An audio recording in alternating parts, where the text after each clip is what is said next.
warahmatullahi wabarakatuh.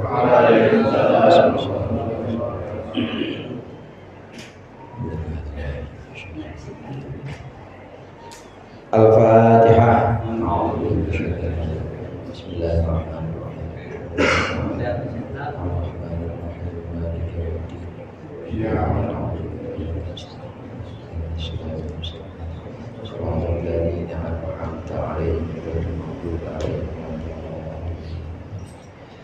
Bismillahirrahmanirrahim. Alhamdulillahil muallimil tullabi wa musahhilil khairi liman yata'allamu. Thumma assalatu wassalamu ala nabi wa alihi wa sahbihi jayu'zamu. Ya Rabbana kaffir 'anna dhunubana wa walidina wa liman huwa muslimu. Nad'uka Allahumma ilman nafi'a min yawmina ilal hisabi yaqumu. Amin amin amin wa ya fattahu. Amin amin amin wa ya alimu. Alhamdulillahil awwalil akhir al-batinil zahir. Wassalatu wassalamu ala sayyidina Muhammadin at-tahiril fakhir wa ala alihi ashabihi dzawil ula wal mafahir. Amma ba'du, fa inna asdaqal hadithi kitabullah wa khairal hadi hadi Muhammadin sallallahu alaihi wasallam wa syarrul umuri muhdatsatuha wa kullu muhdatsatin bid'ah wa kullu bid'atin dhalalah. Segenap jamaah Masjid Al-Ikhlas, para sesepuh, khusus Bapak Haji Mulyadi, Bapak Haji Mulyadi, para asatidzah dan bapak-bapak sekalian hadirin yang berbahagia dan yang dirahmati oleh Allah. Alhamdulillah pada malam hari ini kita berkumpul kembali melanjutkan pengajian rutin kita, mengaji tafsir Jalalain. Mudah-mudahan apa yang akan kita baca menjadi ilmu yang bermanfaat dunia akhirat. Hadirnya kita juga mendatangkan ridho dan rahmat Allah untuk kita di sini. Amin ya rabbal alamin. Pembahasan kita sampai surat Ghafir ayat 29 yang hendak kita baca nanti. Di ayat sebelumnya, di ayat 28, ada seorang pemuda, ada seorang laki-laki dari keluarga Firaun. Yang dimaksud dengan keluarga di sini yaitu keluarga kerajaan atau kerabat yang masih dalam lingkup kerajaan. Di Mesir pada waktu itu ada dua yang dominan atau ada dua yang pengikutnya banyak. Yang pertama Firaun, yang kedua Nabi Musa. Nabi Musa pengikutnya adalah Bani Israel. Nah, sedangkan Firaun ini pengikutnya adalah penduduk Kipti atau penduduk Mesir. Kalau Bani Israel bukan penduduk Mesir, pendatang. Bani Israel, keturunan Israel, itu artinya keturunan Yakub bin Ishak. Ini memang pendatang di Mesir, datang aslinya itu dari Syam atau dari wilayah-wilayah yang sekarang kita kenal dengan Suriah, kemudian Palestina, itu dulu sebutannya Syam. Baru ada yang beberapa orang ke sana yaitu Nabi Yusuf dan saudara-saudaranya. Nah, kemudian turunan-turunannya ada di Mesir dan jumlahnya besar. Jadi yang pertama keluarga Firaun, yang kedua yaitu keluarga Israel yang kita kenal dengan Bani Israel.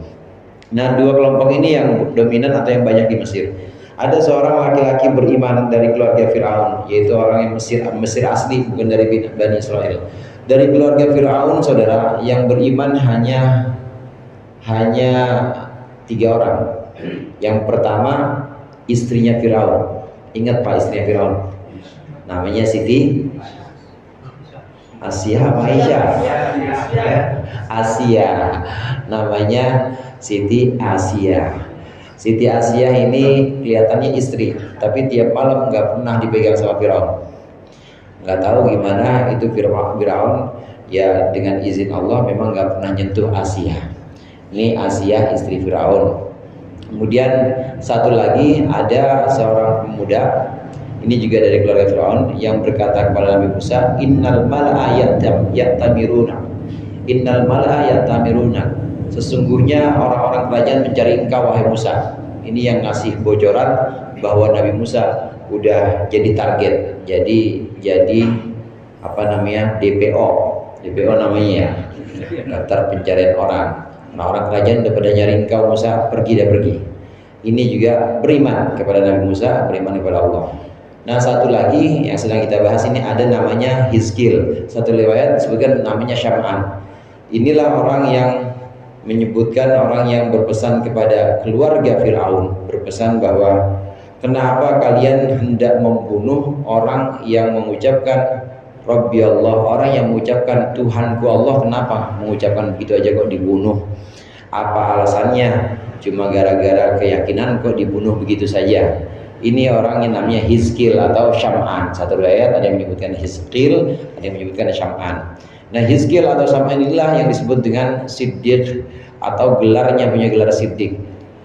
Ibnu Abbas sahabat Imam Adam menyebutkan dalam Al-Quran itu, dalam sejarah perjalanan agama Allah, orang yang disebut dengan As-Siddiqin, orang yang disebut dengan orang-orang yang benar keimanannya di bawah Nabi. Kalau para Nabi tingkat keimanannya paling tinggi itu, kemudian di bawah Nabi namanya Siddiqin, atau Siddiqun. Siddiqin ini orang-orang yang tingkat keimanannya sedikit di bawah Nabi, jadi benar-benar kuat. Banyak orang-orang Siddiqin ini. Nah, yang terkenal ada dalam Al-Quran disebut Habib An-Najjar. Ini di surah Yasin. Di surah Yasin disebutkan, sebutannya rojul, sebutannya pemuda atau orang laki-laki aja. Wajah amin asal Madinati rojului yas'a. Itu Habib An-Najjar namanya. Ini Siddiq. Kemudian satu lagi adalah orang yang mengucapkan pesan ini, pesan kepada keluarga Fir'aun, bahwa ataqtuluna rajulan ayyaqula rabbi Allah. Kenapa kalian membunuh seorang laki-laki hanya karena mengucapkan Tuhan saya Allah? Maksudnya kenapa kalian membunuh Musa cuma gara-gara beda keyakinan saja? Nah, ini namanya Hizkil atau Syam'an, nama lainnya. Berapa tuh Pak? 1, 2 berdua ya. Nah, satu lagi dalam Al-Quran ada namanya Sahibih, sahabatnya, tapi nggak disebutkan namanya. Ini yang dimaksud adalah Sayyidina Abu Bakar. Idh qala li sahibihi la tahzan innallaha ma'ana.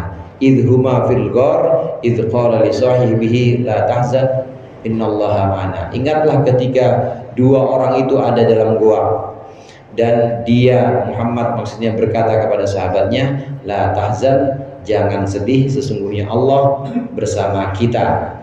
Yang dimaksud dengan Nabi Muhammad mengucapkan kepada sahabatnya, kan berdua itu di gua. Ini sahabat yang dimaksud adalah Sayyidina Abu Bakar As-Siddiq. Jadi 3 orang ini, 3 orang Habib An-Najjar, kemudian Hizkil, satu riwayat namanya bukan Hizkil tapi Syam'an, satu lagi yaitu Sayyidina Abu Bakar. Maka Sayyidina Abu Bakar disebut dengan As-Siddiq, Abu Bakar As-Siddiq. Orang-orang yang tingkat keimanannya ini sangat kuat dan di bawah para nabi, keimanannya benar-benar sempurna. Abu Bakar As-Siddiq. Gua berdua, namanya gua apa Pak? Gua apa? Gua Tur. Iya, gua Tur. Yang Nabi Muhammad ngumpet. Kalau yang Nabi Muhammad terima wahyu namanya gua Hira. Nah, kalau ini Nabi Muhammad ngumpet berdua doang, itu berdua. Nah, disitulah kemudian Allah menceritakan dalam ayat idhuma fil ghar idh qala li sahibihi la tahzan innallaha ma'ana. Ingatlah ketika 2 orang itu ada di gua, ketika dia berkata kepada sahabatnya, sahabat yang maksud adalah Sayyidina Abu Bakar. Nah, ini 3 orang yang disebutkan dalam Al-Quran, dan inilah 3 orang yang termasuk As-Siddiq. Orang yang kedua yang sedang kita bahas di sini, Hizkil namanya. Dia berkata kepada keluarga Fir'aun, wahai saudara-saudaraku, kenapa kalian membunuh Musa cuma karena Musa mengucapkan Tuhanku Allah? Kenapa? Jangan begitu toh Musa sudah mendatangkan kalian mujizat-mujizat. Toh Musa juga sudah memberikan kepada kalian apa yang kalian minta, yaitu berupa mujizat, kejadian-kejadian luar biasa yang semuanya sudah didatangkan oleh Musa untuk kalian. Jangan bunuh orang cuma karena mengucapkan itu saja. Saya khawatir nanti akan menimpa kalian satu azab atau siksa dari Allah kalau kalian membunuh orang ini. Jadi ini bentuk diplomasi dari Hizqil kepada Fir'aun supaya jangan bunuh. Khawatir kalau kau bunuh Musa juga maka habis, semua kita ini akan habis juga. Nah kemudian dilanjutkan di ayat 29 ini masih perkataan dari rajul atau orang laki-laki yang dimaksud. Qala Allah Ta'ala wa huwa asdaqul qailin. Ya qaumi lakumul mulkul yawm. Ya qaumi lakumul mulkul yawma zahirina fil ard. Faman yansuruna min ba'sillahi in ja'ana. Qala fir'aunu ma urikum illa ma ara wa ma ahdikum illa sabilar rasyad. Ya qaumi, wahai kaumku, lakumul mulkul yaum, lakum milik kalian, al mulku kerajaan, al yauma pada hari ini, zahirina dalam keadaan menang, ghalibina dalam keadaan menang. Halun ini tarkibnya ya tarkib hal. Fil ardi ay ardi Misra, di tanah Mesir. Faman yansuruna min ba'sillah, maka siapa yang akan menolong kita min ba'sillahi dari siksa Allah, adabihi maksudnya siksa Allah, in qataltum awliya'ahu, jika kalian membunuh kekasih-kekasih Allah. In ja'ana, jika Allah datang kepada kami, ay la nasirolana, maksudnya tidak ada penolong bagi kami, bagi kita. Qala berkata Fir'aun, ma urikum illa ma'ara, aku tidak memberitahukan kepada kalian, aku tidak menunjukkan kepada kalian kecuali yang aku tahu. Ay ma usyiru alaikum, tidaklah aku menunjukkan kepada kalian illa bima usyiru bihi ala nafsih, kecuali sesuatu yang aku tunjukkan untuk diriku sendiri. Wa huwa maksudnya adalah qatlu Musa, membunuh Musa. Wa ma ahdikum, dan aku tidak menunjukkan kepada kalian illa sabilar rasyad, kecuali jalan yang benar. Maksudnya thoriqus shawab, jalan yang benar. Orang ini namanya Hizqil atau Syam'an, ya kita sebut saja Hizqil misalnya. Orang ini namanya Hizqil masih melanjutkan diplomasi atau nasihatnya kepada keluarga Fir'aun. Wahai Fir'aun, wahai saudara-saudaraku semuanya, wahai rakyat Mesir semuanya yang masih kerabat dengan Fir'aun, jangan bunuh Musa. Aku khawatir kalau kalian membunuh Musa, nanti Allah mendatangkan kalian dengan siksa, dengan azabnya. Nanti apa jadinya kalau Allah mendatangkan kalian dengan siksanya, menyiksa kalian dengan azab, nanti bagaimana kita? Ini nasihatnya Hizqil kepada keluarga Fir'aun. Wahai Fir'aun, wahai saudara-saudaraku semua, kata Hizqil kepada keluarga-keluarganya, orang-orang yang ada di kerajaannya Fir'aun, memang hari ini Mesir milik kalian. Hari ini kekuasaan ada pada diri kalian, ada pada kita, kelompok ahli Mesir ini atau penduduk Mesir asli. Tapi kita nggak tahu besok, kita nggak tahu bagaimana jika Allah kemudian datang membawa siksa dan tidak akan bisa ada yang bisa menyelamatkan kita. Kata Hizqil menasihati keluarganya, juga menasihati Fir'aun. Nah Fir'aun kemudian jawab, kata Fir'aun, enggak ada cara lain. Pokoknya yang udah saya tunjukkan kepada kalian, yang sudah saya putuskan, membunuh Musa itu jalan terakhir. Jadi harus terlaksana ini, pembunuhan Musa harus terlaksana. Jadi nasihat yang diberikan Hizqil kepada Fir'aun ini enggak pengaruh. Tetap Fir'aun ingin melangsungkan eksekusinya. Fir'aun tetap ingin melangsungkan keputusannya, yaitu membunuh Nabi Musa alaihissalam. Kisah tentang Fir'aun dengan Nabi Musa memang kisah yang banyak disebutkan dalam Al-Quran, hadirin. Ini memang periode perjalanan Bani Israel atau umatnya Nabi Musa, periode yang masih di Mesir. Ketika Nabi Musa memang Allah utus untuk mengangkat derajat Bani Israel, membebaskan Bani Israel dari perbudakan Fir'aun. Kata Fir'aun di ayat yang bagian terakhir tadi, kata Fir'aun, tidak ada jalan lain, aku sudah tunjukkan jalan yang pasti benar, yaitu membunuh Musa. Tidak ada yang lain pasti. Hanya itu saja jalan satu-satunya yang terakhir. Wa qala alladhi amana ya qaum Wa qala alladhi amana ya qaumi inni akhafu alaikum mithla yaumil ahzab. Wa qala alladhi amana, dan berkatalah orang yang beriman tadi, maksudnya Hizkil tadi, orang yang itu juga sama orangnya. Ya qaumi, wahai kaumku, inni akhafu alaikum, sungguhnya aku takut atas kalian, mithla yaumil ahzab, seperti hari-hari pasukan-pasukan atau hari-hari kelompok-kelompok. Maksudnya yaum hizbin ba'da hizbin, yaitu hari kelompok demi kelompok. Mithla da'bi qaumi, titik sampai situ. Hari kelompok demi kelompok. Ini masih nasihatnya pemuda atau laki-laki tadi kepada keluarga Firaun. Wahai kaumku, wahai orang-orang Mesir, wahai saudara-saudaranya Firaun yang juga saudaraku, aku khawatir kepada kalian, aku khawatir yaumul ahzab, harinya orang-orang terdahulu, harinya pasukan-pasukan terdahulu. Ahzab ini jamak dari hizbun. Kita sering takbiran kemarin ya Pak, wahazamal ahzaba wahdah. Ahzab itu artinya pasukan-pasukan, hizbun artinya kelompok, jamaknya ahzab, kelompok-kelompok. Yang dimaksud di sini, aku khawatir ada hari kelompok demi kelompok. Maksudnya adalah kelompok demi kelompok dengan mudah Allah hancurkan.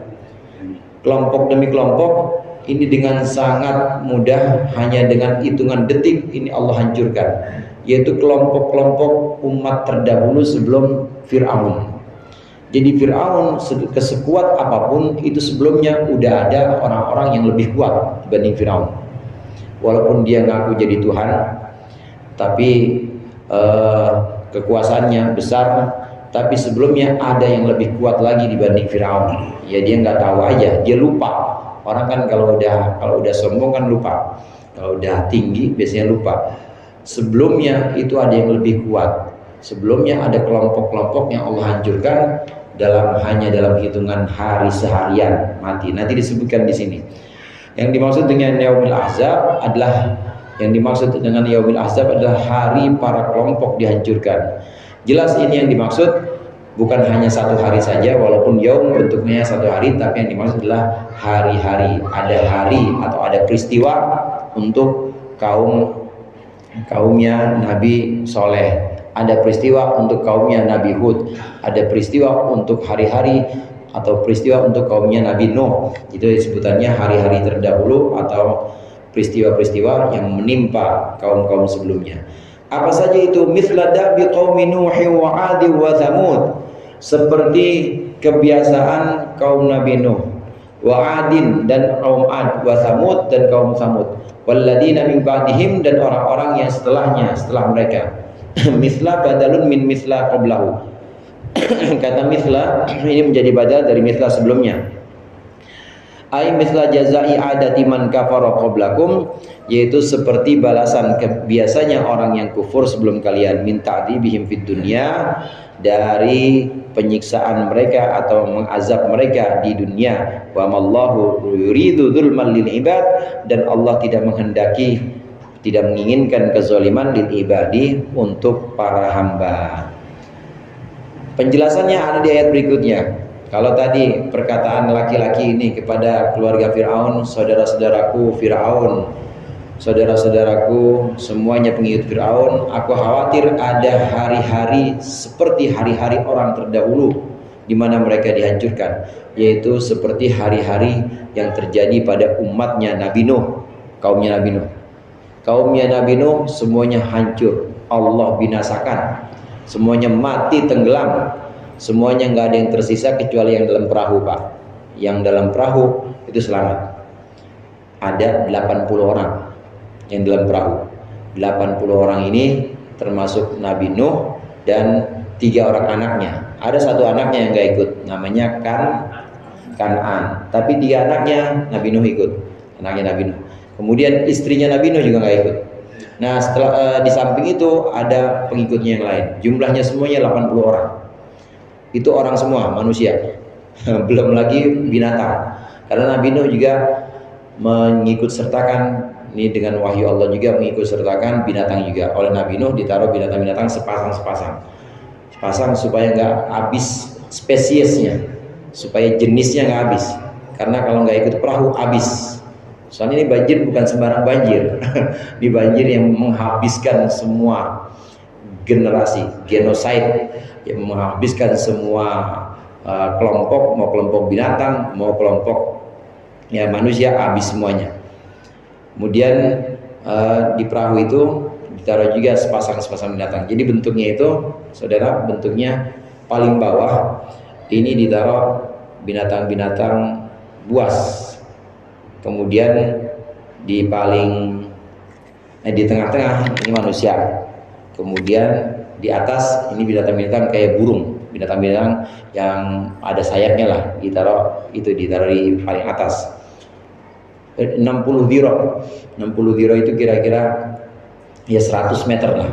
100 meter perahu Nabi Nuh itu 100 meter panjangnya. Tingginya itu ya kira-kira kalau dihitung meter ya kira-kira 30 meteran buat 40 orang. Padahal Nabi Nuh dakwahnya kurang lebih 950 tahun. Lama apa sebentar tuh Pak 950 tahun? 950 tahun yang ikut berapa? 80 orang doang. Banyakan jamaah ikhlas ya Pak Haji ya. Ikhlas baru 40 tahun apa 50 tahun udah ratusan. Apalagi kalau ditambah almarhum. Yang dibacain banyak banget. Nah ini cuma 80 orang padahal dakwahnya 950 tahun.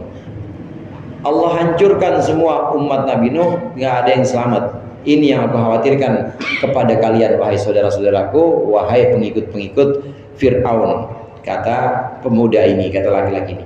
Kemudian juga aku khawatirkan apa yang terjadi kepada kaum Ad. Kaum Ad adalah kaumnya Nabi Hud. Ada Nabi Hud, ini semuanya nabi sebelum Nabi Musa, saudara. Sebelum Nabi Musa ada Nabi Nuh, sebelum Nabi Musa.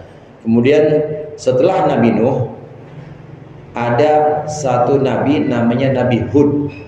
Nabi Hud umatnya disebut dengan kaum Ad. Orangnya ini tinggi-tinggi, sama kaum Ad, kaum Tsamud tinggi-tinggi. Kaum Ad itu tingginya kira-kira 25 meter. Itu yang itu yang pendek. 20 meter itu yang pendek. Kalau yang tinggi ukurannya Bang Opik yang tinggi yaitu 50 meter. Jadi umumnya itu yang 25 meter itu yang kate dah. Ya 25 meter itu yang kate, tapi yang tinggi itu sampai 50 meter. Gede-gede orangnya kaum Ad itu. Lebih kuat dibanding Firaun. Ini yang akan khawatirkan. Ada azab hari-hari di mana Allah hancurkan umat-umat sebelum kalian. Kaumnya Nabi Nuh dihancurkan dengan banjir. Kaumnya Nabi Hud yaitu kaum Ad, Allah banjirkan dengan angin. Angin dingin banget Pak. Dinginnya minta ampun, kalah AC ini mah. AC ini mah kita ya betah di sini. Ini enggak, gigil dingin bikin mati. Hari pertama mulai pada ya, merah. Hari pertama kaum Nabi Hud atau kaum Ad di rumahnya masing-masing nggak ada yang berani keluar. Memang udah dijanjikan. Nabi Hud udah Allah bilangin. Nabi Hud sudah Allah kabarkan menyingkir dari kampung itu. Kebiasaan atau adatullah, kebiasaan Allah ketika akan memberikan azab kepada satu kaum di satu kampung, itu pasti Allah kasih kabar dulu. Jangan aja di situ, pergi. Kenapa? Karena akan Allah kirimkan azab. Pasti Allah kabarkan nabinya supaya pergi dari situ. Nabi Hud udah pergi. Nabi Hud perginya kemana? Pergi ke satu tempat yang dulu disebut, yang sekarang disebut dengan Makkah. Jadi Makkah udah ada dulu. Ini jauh sebelum Nabi Muhammad, orang sebelum Nabi Ibrahim sini. Kalau dari urutan itu kan, memang Nabi Nuh lebih dulu. Nabi Nuh, kemudian baru Nabi Hud ini. Nah, setelah keluar Nabi Hud dari kaumnya, maka Allah kirimkan angin itu 3 hari. Hari pertama orang-orangnya pada merah semua ininya, kulitnya. Hari kedua mulai pada pucet. Hari ketiga mati semuanya. Saking dinginnya itu angin. Kaumnya Nabi Hud, kaum Ad namanya, Allah hancurkan. Aku khawatir, kata laki-laki ini, saudara-saudaraku, aku khawatir Allah kirimkan azab sebagaimana hari-hari yang Allah menghancurkan kaum Ad. Dan juga aku khawatir ada azab yang Allah turunkan sebagaimana hari-hari dihancurkannya kaum Tsamud. Kaum Tsamud ini kaumnya Nabi Soleh. Udah minta pada Nabi Soleh, kami mau beriman tapi syaratnya keluarin onta. Kalau onta biasanya keluar dari onta. Manusia keluarnya dari mana Pak? Dari manusia. Ayam keluarnya dari ayam. Tapi kami nggak minta itu. Kami minta onta keluar dari batu. Onta keluar dari batu, dan batunya jangan engkau yang milih. Kalau engkau yang milih, itu namanya sulap. Udah rekayasa. Kami yang pilih, kami nunjuk. Kata Nabi, kata umatnya Nabi Soleh, kaum Thamud. Semuanya sudah dilaksanakan. Benar onta keluar Pak dari batu. Onta keluar dari batu besar. Apakah mereka iman? Enggak. Ontanya malah dipotong. Ontanya dibuat bulan-bulanan. Alasannya, ini onta memang onta gede. Onta gede. Kalau onta itu keluar dan waktunya minum, sehari minum, besok enggak, sehari minum. Kalau giliran dia minum, habis semuanya air. Cuma habis dia minum, silakan ambil susu. Ontanya nurut, silakan ambil susu, dan susunya itu cukup buat orang sekampung cukup. Tapi hari ini nggak minum air, udah minum susu. Mau ngopi ya kopi susu jadinya. Pokoknya teh ya teh susu. Kan sekarang pakai susu gitu ya semuanya, teh susu. Nah besok baru ada air, karena hari ini udah habis buat onta.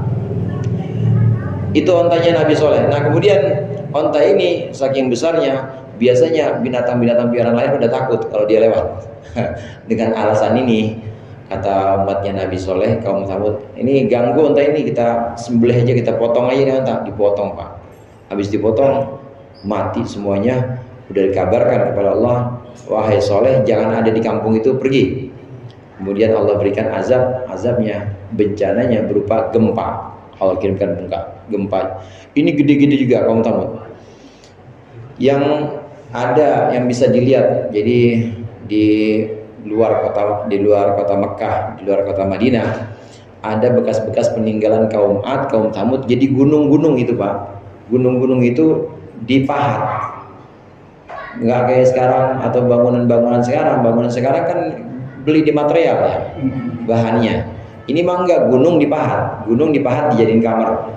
Ya orangnya gede-gede, jadiin kamar, dijadiin lubang angin, ada ventilasinya, gunung-gunung itu. Dan masih sampai sekarang masih ada sisa-sisanya.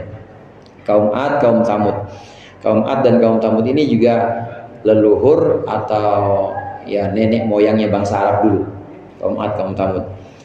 Aku khawatir akan Allah kirimkan siksa sebagaimana Allah kirimkan siksa-siksa kepada umat-umat terdahulu sebelum kalian. Ini kata laki-laki ini memberikan nasihat kepada Fir'aun, memberikan nasihat kepada keluarganya Fir'aun. Aku khawatir, ini kekhawatiranku di dunia, dan sesungguhnya wa mallahu yuridu dzulmal lil ibad, Allah tidak pernah berbuat zalim, tidak pernah menganiaya, tidak pernah melakukan penganiayaan kepada hambanya. Artinya saudara, tidak mungkin Allah menurunkan siksa atau azab, kesulitan kepada seseorang itu tanpa sebab. Allah memberikan siksa, azab itu pasti ada sebabnya. Udah dinasehatin, udah dikirimkan utusan para rasul, udah diajak untuk kembali ke jalan Allah, tapi tetap nggak mau juga, nah baru Allah berikan azab. Wallahu yuridu dzulmal lil ibad, Allah tidak menghendaki kezaliman atau Allah tidak menginginkan penganiayaan terhadap hambanya. Kalau hambanya tidak berbuat salah, nggak mungkin Allah berikan azab. Kalau hambanya tidak berbuat satu kesalahan atau dosa, pasti tidak mungkin Allah membuat ya siksa. Allah tidak akan mengirimkan siksa di sini. Nah di sini disebutkan wa mallahu yuridu dzulman lil ibad, didahului sifat Allah di sini, didahului lafaz Allah di sini, penegasan bahwasannya Allah itu pasti adil. Bandingannya zalim itu adil. Allah itu pasti adil. Tidak mungkin Allah berbuat sewenang-wenang. Karena Allah adil, maka tidak mungkin Allah menganiaya hamba tanpa salah. Pasti kalau Allah kirimkan azab atau Allah kirimkan siksa, itu pasti hamba ada salahnya. Kita juga demikian saudara. Kita kalau ada ujian, ada kesulitan, ada musibah, itu biasanya memang sebelum-sebelumnya kita pernah melakukan dosa. Coba dah titenin, perhatiin dah. pasti itu sebelum-sebelumnya kita pernah melakukan dosa. Makanya Allah kirimkan kesulitan-kesulitan itu. Yang rizkinya seret, kemudian yang jodohnya susah, yang berantem mulu sama bininya. Banyak-banyak istighfar. Astagfirullahaladzim, astagfirullahaladzim. Itu kebanyakan memang karena dosa kita dulu sebelumnya. Karena ada kesalahan-kesalahan kita di hari-hari yang lalu. Karena Allah tidak mungkin memberikan siksa atau kesulitan kecuali memang ada sebabnya. Gak mungkin sewenang-wenang Allah menyebutkan itu. Ini pengertian pertama. Pengertian yang kedua, atau yang bisa kita ambil dari wa mallahu yuridu dzulmal lil ibad, Allah tidak menghendaki penganiayaan terhadap hambanya. Ini kemungkinan Allah punya sifat adil. Jadi yang berbuat aniaya itu siapa? Yang berbuat aniaya bukan Allah pasti. Pasti kebanyakan hamba-hambanya, termasuk Fir'aun. Fir'aun itu berbuat aniaya. Dari segi bahasa ini satu bentuk yang indah. Artinya lagi menceritakan menasihati Fir'aun, kemudian diakhiri dengan Allah tidak mungkin berbuat zalim. Jadi yang berbuat zalim engkau Fir'aun. Begitu maksudnya. Allah tidak mungkin berbuat aniaya, meletakkan sesuatu tidak pada tempatnya, menyiksa seseorang tidak pada tempatnya. Nggak mungkin Allah seperti itu. Tapi yang berbuat aniaya engkau Fir'aun. Dari segi bahasa ini termasuk balaghah atau bentuk keindahan Al-Quran.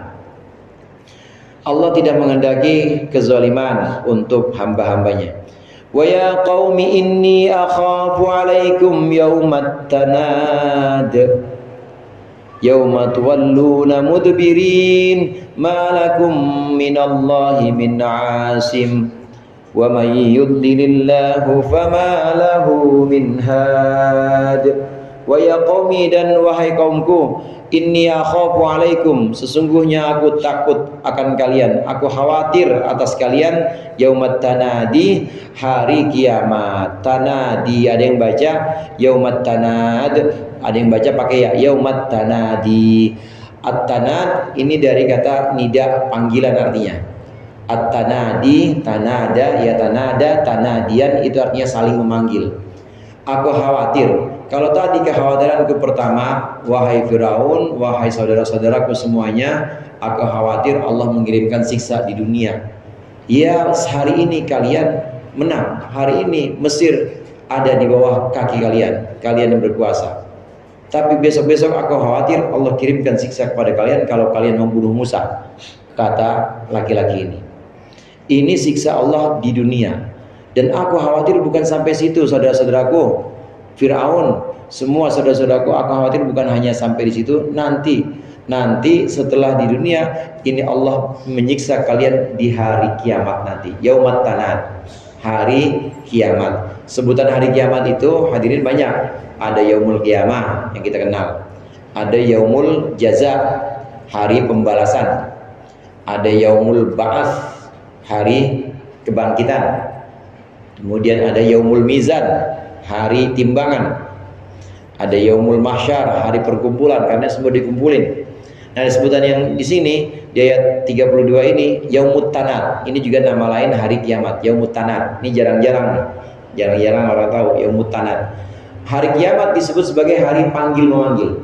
Karena di sana di hari kiamat ketika sudah dibangkitkan, ini riuh sekali panggilan-panggilan. Ada panggilan korban kepada pelakunya. Wah, lu dulu yang nganiaya gue di dunia ya. Sini, ntar saksiin. Ada panggilan seperti itu. Panggilan dari korban kepada pelakunya. Atau panggilan dari orang-orang yang dirugikan kepada orang yang merugikan dia. Itu tadi zalim kepada pelakunya. Ada juga panggilan malaikat. Panggil malaikat mulai di absen satu-satu. Panggil Pak SP, maju Pak SP. Gampang Pak SP, Pak hisapnya. Pokoknya langsung, amin. Langsung masuk surga. Dipanggil. Jadi malaikat, ada panggilan malaikat kepada yang pengen dihisap, kemudian ada panggilan korban kepada pelakunya, orang yang zalim, ada panggilan saudara kepada saudara, panggilan anak kepada bapaknya, nah tolongin saya nak, gitu misalnya, bapak kepada anaknya, atau anak kepada bapaknya, pak tolong pak, itu panggilan. Maka hari kiamat disebut dengan hari panggil memanggil, sebenarnya panggil manggil. Kebanyakan yauma yafirrul mar'u min akhihi wa ummihi wa abi wa sahibati wa bani. Kebanyakan ketika dipanggil pada kabur. Pada kabur, kenapa? Khawatir. Ini orang bukan nolongin saya, malah makin nambahin berat beban saya di hari kiamat. Udah, nafsi sendiri aja, udah saya ngurusin diri saya sendiri, bodoh amat dah sama dia, manggil saya nggak dengar, pergi biasanya, pergi dan saling menjauh, dipanggil nggak ada nyaut, kecuali orang-orang yang bertakwa. Orang-orang yang bertakwa yang semasa di dunia saling memberikan nasihat, memberikan ya pelajaran-pelajaran untuk mengenal Allah dan mengenal hari kiamat. Insya Allah di sana tetap kumpul. Insya Allah di sana tetap tidak terpisah dan nggak ada yang takut. Tidak ada takut. Tetap ada perkumpulan, dikumpulkan lagi nanti di sana bersama-sama orang yang bertakwa. Nah, hari kiamat disebut dengan hari panggil memanggil karena memang di sana riuh sekali panggil memanggil antara satu kelompok dengan kelompok yang lain. Penjelasan Imam Jalalain di sini ini bisa dibaca yaumat tanadi, bisa dibaca yaumat tanad. Ai yaumal qiyamah, karena hari kiamat. Kenapa disebut seperti ini? Yaktsuru fihi nida'u ashabil jannah. Di hari ini banyak sekali panggilan penghuni surga, ashaban nari, kepada penghuni neraka, wabil aksi dan sebaliknya. Penghuni surga manggil penghuni neraka. Oh, itu teman saya tuh dulu tuh yang ngajarin saya jangan sholat, ngajarin saya nggak usah ngaji-ngajian tuh, ternyata bener ada di neraka. Woi bro, kita panggil tuh. Gimana bro rasanya bro? Gue bilang juga apa? Kata penghuni surga. Sebaliknya penghuni neraka juga manggil penghuni surga. Saudaraku, kasih air, tolong kasih air saya, tolong kasih air kami, satu gelas aja. Enggak ada. Allah bukannya kami nggak mau, tapi emang nggak bisa. Allah sudah mencegah itu dan nggak bisa kami berikan pertolongan pada kalian. Itu panggilan dari ahli surga ke ahli neraka dan sebaliknya. Wanidau bisa'adah li ahliya wa bisyaqah li ahliya, dan juga panggilan untuk keselamatan untuk pemilik keselamatan, wasyaqah li ahliya, dan juga kecelakaan atau celaka li ahliha untuk pemilik syaqawah, pemilik celaka, wa ghairu dzalik, dan lain-lain. Di antaranya panggilan penghuni neraka kepada penghuni surga atau sebaliknya, dan juga panggilan dari malaikat. Panggilan malaikat yang dimaksud di sini dipanggil semuanya. Dipanggil fanasullah, selamat masuk surga gitu. Dipanggil, itu namanya ahlus sa'adah. Yang ini yang pemilik atau yang punya keselamatan, jadi sukses sana. Kalau dipanggil fulan ahlun nar, waduh, dipanggil yang ahli neraka. Semuanya malaikat yang manggil, saudara. Malaikat, petugasnya malaikat. Nggak ada yang jadi panitia sini, mah nggak ada. Pokoknya semuanya sini termasuk yang dilayani. Maksudnya yang dilayani, ntar ada yang manggil, kemudian ada yang menggiring. Kita nggak ada yang jadi panitia. Panitianya semua malaikat di sana. Yauma tuwalluna mudbirin, yaitu hari di mana kalian berpaling, mundur, an mauqifil hisabi ilan nar, yaitu dari tempat hisab, ilan nari, ke neraka. Malakum minallah, tidak ada bagi kalian dari Allah, min adabihi, maksudnya tidak ada bagi kalian dari siksa Allah, min asim, satupun pelindung, aimaniin, maksudnya yang mencegah. Wa may yudlilillahu famalahu min had, barang siapa yang Allah sesatkan, famalahu min had, maka tidak ada baginya orang yang memberikan petunjuk. Hari kiamat disebut dengan yaumut tanad, hari panggil memanggil. Ini juga hari di mana kalian, wahai saudara-saudaraku, ini masih ucapan laki-laki tadi, saudara-saudaraku Fir'aun, semuanya kerabat-kerabat Fir'aun, dengarkan nasihat saya khawatir bukan siksa Allah yang di dunia saja, nanti di akhirat di mana kalian semuanya berpaling mundur. Maksudnya berpaling mundur, lari. Maksudnya berpaling mundur itu lari, saudara, tapi tetap aja mundur, tetap ada mundur. Gambarannya itu, hadirin, sudah di tempat penghitungan. Ada penghitungan nih, harusnya jalan ke sana. Ini penghuni neraka harusnya jalan sana. Udah di penghitungan, udah suruh masuk neraka, tapi malah balik dia, nggak mau, kabur kan, jadi harusnya madep sana madep sini ya, madep sini, tetap jadi mundur. Kenapa? Dipukul, pakai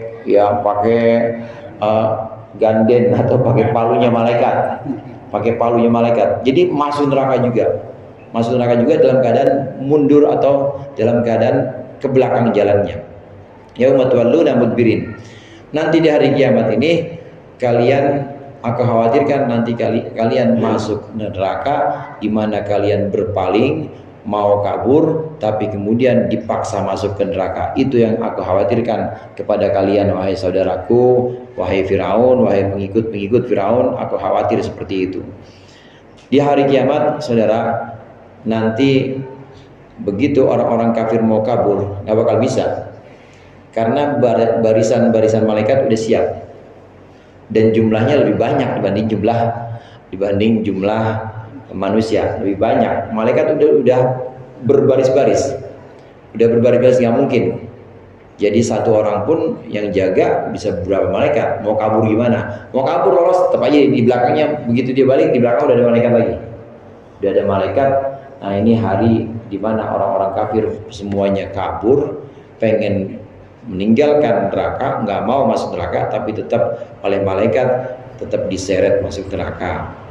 Ini yang aku khawatirkan kepada kalian wahai keluargaku, saudara-saudaraku, kalau kalian tetap membunuh Musa. Malakum minallah, nggak ada yang bisa memberikan pelindung, tidak ada yang bisa memberikan pencegah kalau Allah ingin menyiksa kalian, tidak akan ada yang bisa menyelamatkan kalian. Kalau sekarang di dunia ini mungkin masih bisa dicegah siksa Allah. Kita kalau azab Allah mau bebas atau azab Allah mau pergi dari kampung kita, itu bisa caranya dengan banyak istighfar. Astagfirullahaladzim, insya Allah itu Allah angkat. Yang tadinya mau turun itu bisa terangkat, gak jadi turun di kampung ini. Di dunia masih bisa dengan istighfar, bisa juga dengan selawat. Dengan selawat insya Allah azab gak jadi turun. Dengan doa juga begitu. Doa, apalagi doa bawa Al-Ikhlas. Doa bawa Al-Ikhlas insya Allah itu diijabah. Soalnya doa orang tua. Pak Jimul kan udah, orang tua itu udah pilihan Allah. Artinya pilihan Allah itu bisa jadi pakunya kampung. Kadangkala satu kampung ini kenapa nggak kena azab? Karena di situ ada orang tua, keramat di situ, keramat. Nah, doa, selawat, istighfar ini di dunia masih bisa ada manfaatnya, masih bisa untuk mengangkat bala, menolak bala masih bisa. Tapi di akhirat nggak bisa udah. Di akhirat sudah tidak bisa lagi. Ada satu-satunya yang bisa menolak bala itu semuanya, cuma satu orang, namanya Nabi Muhammad SAW. Cuma Nabi Muhammad doang. Nabi-nabi lain udah gak bisa, tapi Nabi Muhammad masih bisa. Umumnya nanti di akhirat itu semuanya orang tidak ada yang selamat, tidak ada yang bisa berlari dari siksaan kecuali Allah saja yang memberikan perlindungan. Nah, orang yang Allah berikan hak untuk memberikan perlindungan atau syafaat namanya, itu yang paling utama adalah Nabi Muhammad. Nabi Muhammad duluan yang bisa memberikan syafaat. Nabi Muhammad dulu yang bisa memberikan pertolongan pertama di padang mahsyar. Nabi-nabi lain belum bisa. Nanti setelah Nabi Muhammad baru nabi-nabi lain, baru ulama atau orang-orang alim, baru para wali-wali Allah bisa memberikan syafaat. Ini biasanya kalau udah sampai di neraka, artinya ada muridnya, kemudian bisa selamatkan. Ini yang aku khawatirkan kepada kalian wahai saudara-saudaraku, kalau kalian tetap membunuh Musa. Walaqad ja'akum Yusufu min qablu bil bayyinat wallahu a'lam bissawab. Mudah-mudahan bermanfaat. Lebih kurangnya mohon maaf. Wallahul muwaffiq ila aqwamit thoriq. Wassalamualaikum warahmatullahi wabarakatuh. Waalaikumsalam.